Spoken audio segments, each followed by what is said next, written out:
कल मैं अपने बेटे का एडमिशन करवाने के लिए स्कूल गई तो वहाँ मेरी मुलाकात उस इंसान से हुई जिसका सामना करने से मैं हमेशा डरती थी।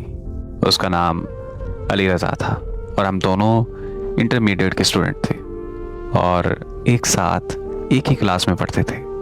हम एक दूसरे से बहुत प्यार करते थे, मगर किस्मत ने हमें अलग कर दिया और तब मैं कुछ ना कर सकी। जब अली ग्रेजुएशन के लिए अमेरिका जा रहा था तो मैंने उससे पूछा कि क्या तुम वापस आओगे और वापस आकर मुझसे शादी करोगे।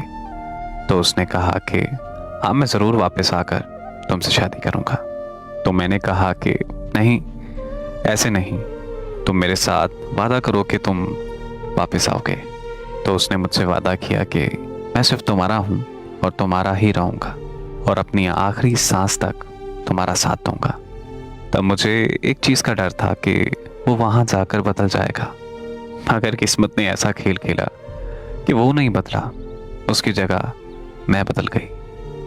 मेरे घर वालों ने मुझसे पूछे बगैर मेरा रिश्ता मेरे कज़न से तय कर दिया। मैंने अम्मी से बात की तो अम्मी ने मेरे पाँव पकड़ लिए। मेरी अम्मी मुझसे कहने लगी कि अब इनकार किया तो हमारी इज्जत मिट्टी में मिल जाएगी। मेरी अम्मी दिल की मरीज़ा थी और उन्हें 2 हार्ट अटैक पहले ही आ चुके थे। ये जानते हुए भी मैंने अम्मी की बात नहीं मानी। मेरी वजह से घर में इतनी लड़ाई पड़ी कि मेरी अम्मी को दोबारा से हार्ट अटैक हो गया और अस्पताल पहुंचने से पहले ही मेरी अम्मी इंतकाल कर गईं।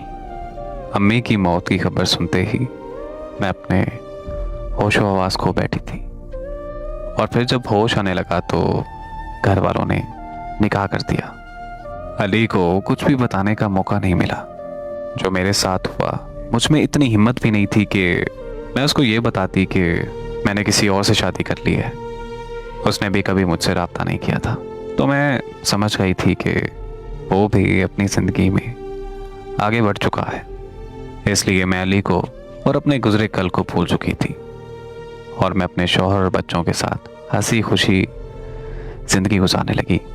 लेकिन कल जब अली मेरे सामने आया तो मैं कांपने लगी, क्योंकि मुझे लगता था कि मैंने अली से बेवफाई की है। फिर अली मेरे पास आया और मेरे पास आते हुए मेरा हाल चाल पूछने लगा तो मैं रोने लगी और अली से माफ़िया मांगने लगी।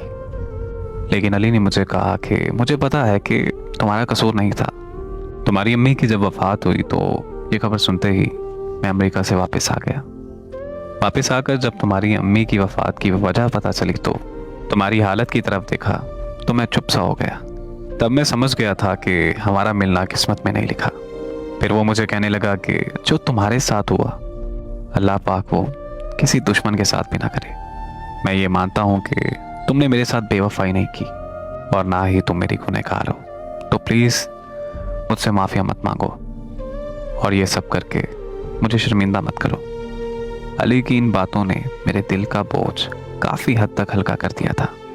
फिर मैंने अली से पूछा कि तुम यहाँ क्या कर रहे हो। तो उसने बताया कि मैं यहाँ बच्चों को पढ़ाता हूँ। फिर मैंने उससे पूछा कि क्या तुमने शादी कर ली। तो वो मुस्कुराते हुए ये कहने लगा कि मैंने किसी से वादा किया था कि मैं उसका हूँ और आखिरी सांस तक उसी का रहूँगा। खुदा हाफिज, मैं भी जा रहा हूँ। अगले रोज़ मैं फिर स्कूल गई तो पता चला कि वो स्कूल छोड़ गया है।